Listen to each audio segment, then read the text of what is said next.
আমরা যখন নবী সাল্লাল্লাহু আলাইহি ইসলামকে সালাম দেই, দুরূদ পাঠ করি, বিষ্ণু সাল্লাল্লাহু আলাইহি ইসলাম কবর থেকে ওই সালামের উত্তর দেন। আল্লাহ তাআলা ওনার রূহটাকে ফিরিয়ে দেন, উত্তর দেন। সাহাবারা বললেন, ইয়া রাসূলুল্লাহ, কিভাবে আপনি উত্তর দেন? আপনার দেহ মাটি খেয়ে ফেলবে না? রাসূল সাল্লাল্লাহু আলাইহি ওয়াসাল্লাম বললেন, ইন্নাল্লাহ তাবারাকা ওয়া তাআলা হাররামা আলাল আরদি আজসাদাল আম্বিয়া।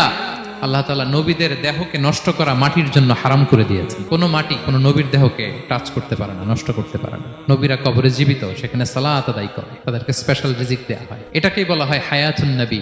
তিনি বারজাকি জগতে জীবিত, উনি উনার কবরে এখনো জীবিত অবস্থায় আছেন, হায়াতুন নবী। তবে আমরা এখন যেরকম জীবিত এরকম নয়, বারজাকি জগতের জীবিত। তিনি ইন্তেকাল করেছেন, মৃত্যুবরণ করেছেন, নিঃসন্দেহে তিনি বারজাকি জগতে চলে গিয়েছেন, কিন্তু সেই জগতে তিনি জীবিত। এবং বিষ্ণু সাল্লাল্লাহু আলাইহি ওয়াসাল্লাম বলেন, আজান শোনার পরে কেউ যদি এই দোয়াটা পড়ে, আল্লাহুম্মা রাব্বা হাযিহি দাওয়াতিত তাম্মা ওয়াস সালাতিল কাইমা আতি মুহাম্মাদানিল ওয়াসিলাতা ওয়াল ফাদিলা ওয়া বা'আথহু মাকামান মাহমুদা আল্লাযী ওয়া'আদতা।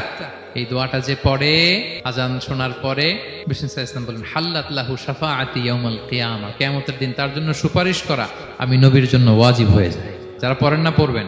এবার কিয়ামতে বিষ্ণু সাল্লাল্লাহু আলাইহি ওয়াসাল্লামের কি ফিচার থাকবে একটু কিয়ামতের শুনে শেষ করি। বিষ্ণু সাল্লাল্লাহু আলাইহি ওয়াসাল্লাম বলেন, আনা আউয়ালু মান ইয়ানশাক্কু আনহুল কবরু।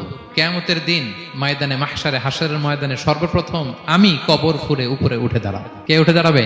বিষ্ণু সাল্লাল্লাহু আলাইহি ওয়াসাল্লাম সর্বপ্রথম কবর ফুঁড়ে উনি উঠে দাঁড়াবেন। এবং হাশরের ময়দানে উনি কোথায় দাঁড়াবেন? ওনার জন্য একটা স্পেশাল জায়গা থাকবে। জায়গাটার নাম হচ্ছে মাকামে মাহমুদ। জায়গাটার নাম কি? মাকামে মাহমুদ। ওইখানে বিষ্ণু সাল্লাল্লাহু আলাইহি ওয়াসাল্লাম মাকামে মাহমুদে দাঁড়াবেন। আল্লাহ তাআলা বলেন, ওয়া মিনাল লাইলি ফাতাহাজ্জাদ বিহি নাফিলাতাল লাক আসা আইয়াবআসাকা রাব্বুকা মাকামান মাহমুদা।